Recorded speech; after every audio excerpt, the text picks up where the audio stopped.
10,605,611 children have had their lives intentionally and legally ended in our country from abortion.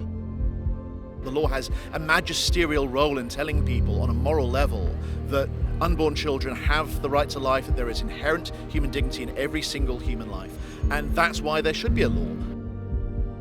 We know that many women approach an abortion facility, 15% say that they are having abortion under pressure, whether that's economic pressure, pressure from a partner or a parent. And if women are saying that they have no other choice than abortion, that reflects very poorly on our society. We should be supporting these charities, these volunteers who are there to offer support, help, financial support, whatever that may be, and not criminalising that help. I think having my eyes open to the reality of abortion and what it involves and what it does to the unborn child as well as the mother and society as a whole is so horrific that we can't shy away from it. Abortion should make you uncomfortable because what it is, it's the taking of an innocent human life.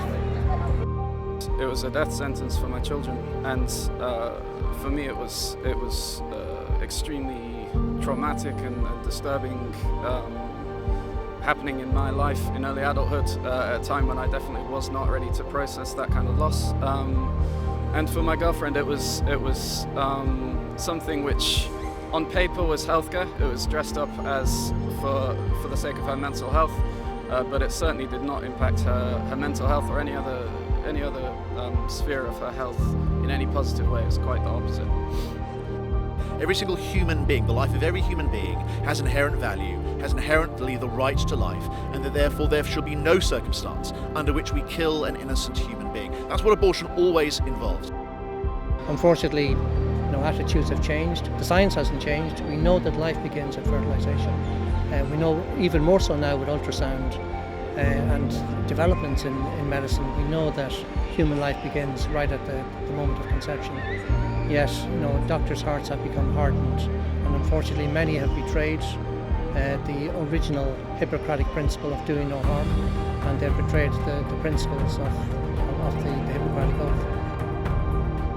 I think the implementation of buffer zones means that women in the most vulnerable situations, who have no access to state help, women who need housing, women who need financial help, women who don't have good English, women in abusive relationships, these are the women who will not get the help that they would have been able to seize at the last minute as they were going into the abortion centre.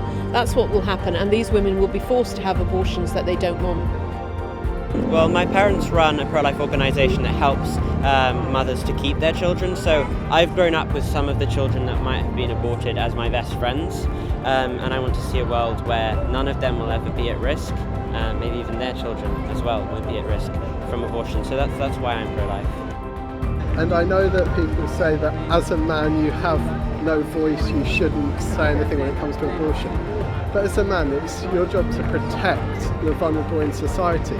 But we have the wonderful privilege as representatives of Jesus Christ in this life to be advocates for life from conception without exception.